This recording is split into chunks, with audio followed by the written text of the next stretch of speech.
Assalamualaikum warahmatullahi wabarakatuh.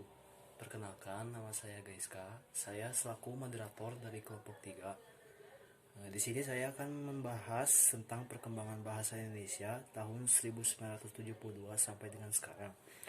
Sebelum masuk ke materi, saya akan menyebutkan teman-teman saya yang menjadi pemateri, yaitu ada Afni, ada Bella, Raka, Eis, Kristina, Liza, dan Karina. Akan menjelaskan materi tentang asal mula bahasa Indonesia. Bahasa Indonesia adalah bahasa resmi Negara Kesatuan Republik Indonesia dan bahasa Persatuan Bangsa Indonesia. Dari sudut pandang linguistik, bahasa Indonesia adalah variasi dari bahasa Melayu. Pada zaman Kerajaan Sriwijaya abad ke-7 Masehi, bahasa Melayu digunakan sebagai bahasa kenegaraan. Hal ini dapat disebutkan karena ditemukannya 4 prasasti berusia berdekatan di Sulawesi Selatan peninggalan kerajaan tersebut. Yang pertama ada prasasti Kedukan Bukit Berangka pada tahun 683 Masehi. Yang kedua ada prasasti Talang Tuo Berangka pada tahun 684 Masehi. Yang ketiga ada Kota Kapur Berangka pada tahun 686 Masehi. Dan yang terakhir ada Karang Brahi Berangka pada tahun 688 Masehi. Pada saat itu, bahasa Melayu yang digunakan bercampur dengan kata-kata bahasa Sanskerta. Sebagai penguasa perdagangan di Kepulauan Nusantara, para pedagang membawa orang-orang yang berniaga terpaksa harus menggunakan bahasa Melayu meskipun bahasa Melayunya kurang sempurna. Bahasa Melayu menjadi bahasa yang paling sopan dan paling tepat di kawasan Timur Jauh. Ejaan resmi bahasa Melayu pertama kali disusun oleh C.H.A. Avoysen yang dibantu dengan Muhammad Taib Sultan Ibrahim dan Nawawi Sultan Makmur yang dimuat dalam Kitab Logat Melayu pada tahun 1801. Proses pengesahan bahasa Indonesia sebagai bahasa persatuan pada tanggal 25 sampai 28 Juni 1938 dilaksanakan Kongres Bahasa Indonesia I di Solo. Kongres ini menghasilkan bahwa pembinaan dan pengembangan bahasa Indonesia telah dilakukan secara sadar oleh cendekiawan dan budayawan Indonesia pada saat itu. Lalu, pada tanggal 18 Agustus 1945, yaitu 1 hari setelah kemerdekaan Indonesia, ditandatanganilah Undang-Undang Dasar 1945 pada bab 15, pasal 36, tertulis, bahasa negara ialah bahasa Indonesia. Jadi ditetapkanlah secara sah bahasa Indonesia adalah bahasa negara. Jelaskan tentang perkembangan ejaan bahasa Indonesia sampai saat ini. Pertama, yang saya akan jelaskan tentang ejaan Republik. A. Huruf OE dalam ejaan Pan-Opusyen digantikan dengan U dalam ejaan Republik. B. Bunyi hamzah dalam ejaan Pan-Opusyen diganti dengan K dalam ejaan Republik. C. Kata ulang boleh ditandai dengan angka 2 dalam ejaan Republik. D. Huruf eteling dan epepet dalam ejaan Republik tidak dibedakan. Yang terakhir, E. Tanda trema dalam ejaan Pan-Opusyen dihilangkan dalam ejaan Republik agar perbedaan kedua ejaan itu menjadi lebih jelas. Contohnya, ejaan Pan-Opusyen oemor, ejaan Republiknya umur. Ejaan Pan-Opusyen koeboer, ejaan Republiknya kubur. Ejaan Pan-Opusyen maklum, ejaan Republik maklum. B. Ejaan pembaharuan ejaan. A. Gabungan konsonan di J diubah menjadi J7. B. Gabungan konsonan TJ diubah menjadi TS. C. Gabungan konsonan NG diubah menjadi N. D. Gabungan konsonan NJ diubah menjadi N. E. Gabungan konsonan SJ diubah menjadi S. Dan yang terakhir, F.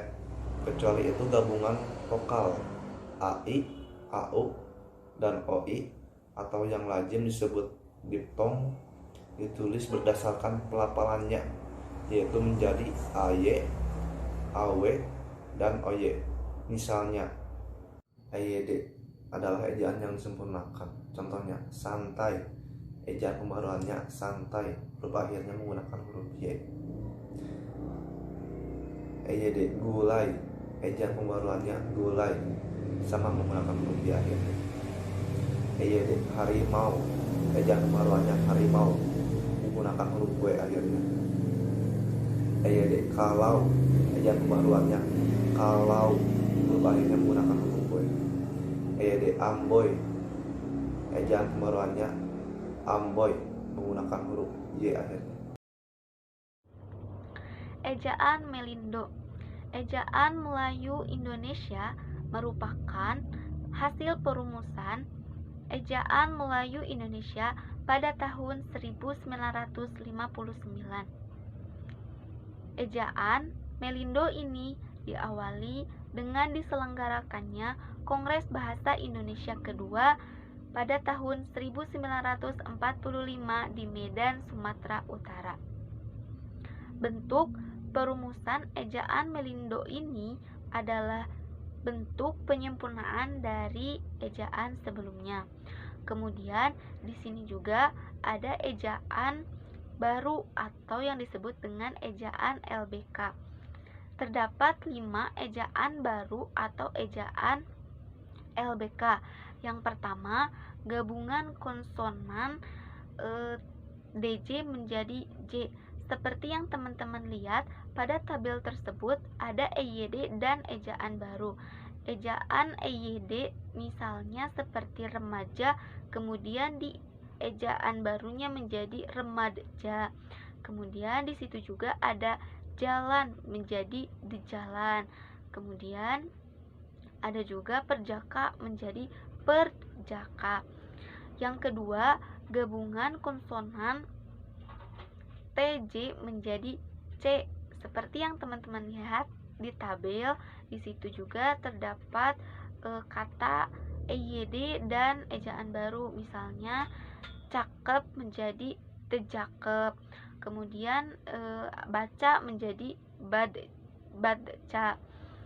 Di situ juga terdapat kata cipta menjadi tejipta. Kemudian yang ketiga, gabungan konsonan NJ menjadi SY. Yang keempat, gabungan konsonan SJ menjadi SY.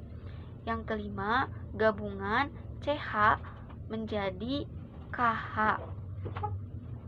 Di sini juga terdapat ejaan yang disempurnakan. Ada 5 ejaan yang disempurnakan. Yang pertama, perubahan huruf. Yang kedua, huruf V, P, dan Z yang merupakan unsur serapan dari bahasa asing yang akan disempurnakan atau diresmikan pemakaiannya. Kemudian yang ketiga, huruf Q dan X yang lazim digunakan pada bidang ilmu pengetahuan. Misalnya di situ terdapat Furqan dan Shannon. Yang keempat, penulisan di sebagai awalan dibedakan dengan di yang merupakan kata depan. Sebagai awalan di ditulis seringkali dengan unsur yang menyertainya, misalnya di atas, di belakang, di samping, dan di kanan.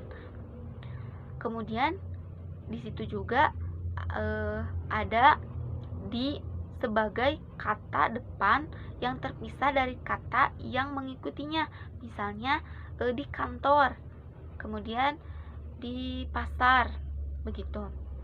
Yang kelima, ada kata ulang, ditulis dengan mengulang unsur-unsurnya, dan jika ada tanda 2 itu tidak digunakan sebagai penanda perulangan. Jadi misalnya teman-teman kalau menulis bahasa Indonesia yang baik dan benar, sertakan kata-katanya atau menjadi 2, misalnya rumah-rumahnya, rumah strip rumahnya, jangan rumah 2-nya, tidak boleh.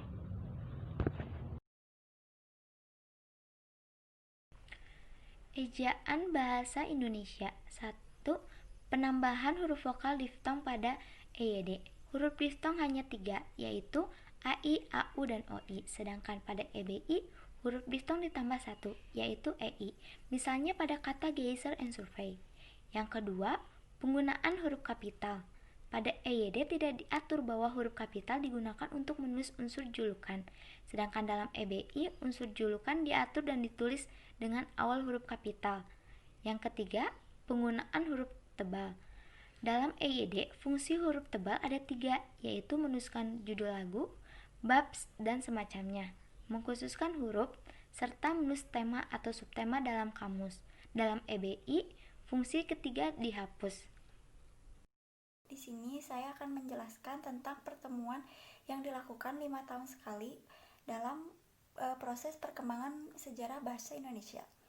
Yang pertama, ada kongres pertama dilaksanakan di Solo, Jawa Tengah pada tanggal 25 sampai 28 Juni 1938. Kongres ini menghasilkan simpulan yang intinya usaha pembinaan dan perkembangan bahasa Indonesia telah dilakukan secara sadar oleh cendekiawan dan budayawan Indonesia pada waktu itu. Terus, yang di sini ada kongres kedua. Kongres kedua dilaksanakan di Medan, Sumatera Utara tanggal 28 Oktober sampai 1 November 1954. Kongres ini menghasilkan perwujudan tekad kuat untuk menyempurnakan bahasa Indonesia. Dan yang ketiga, ada kongres ketiga dilaksanakan di Jakarta pada tanggal 28 Oktober sampai 2 November 1978. Kongres ini memperingati Sumpah Pemuda yang ke-50. Adapun kongres yang keempat dilaksanakan di Jakarta pada tanggal 21 sampai tanggal 26 November 1983. Kongres ini mewajibkan kepada semua warga negara Indonesia untuk menggunakan bahasa Indonesia yang baik dan benar. Dan kongres yang kelima ini dilaksanakan di Jakarta pada tanggal 28 Oktober sampai 3 November 1988. Kongres ini dihadiri oleh 700 pakar bahasa Indonesia dari Sabang sampai Merauke. Tamu undangan yakni perwakilan dari negara Malaysia, Brunei Darussalam, Singapura, Belanda, Jerman, dan Australia. Bahasa Indonesia 6. Kongres mengusulkan agar Pusat Pembinaan dan Pengembangan Bahasa ditingkatkan statusnya menjadi Lembaga Bahasa Indonesia, serta mengusulkan penyusunan Undang-Undang Bahasa Indonesia. Bahasa Indonesia 7. Kongres itu mengusulkan pembentukan Badan Pertimbangan Bahasa. Bahasa Indonesia 8. Pada bulan bahasa berlangsung seminar Bahasa Indonesia di berbagai lembaga yang memperhatikan bahasa Indonesia. Kongres Bahasa Indonesia 9. Kongres tersebut membahas 5 hal utama, yaitu bahasa Indonesia, bahasa daerah, pengembangan bahasa asing, pengajaran bahasa dan sastra, serta bahasa media massa. Yang terakhir, Kongres Bahasa Indonesia 10. Mungkin cukup sekian dari kelompok kami. Terima kasih telah menyaksikan video presentasi dari kami. Mohon maaf juga bila ada kesalahan. Assalamualaikum warahmatullahi wabarakatuh.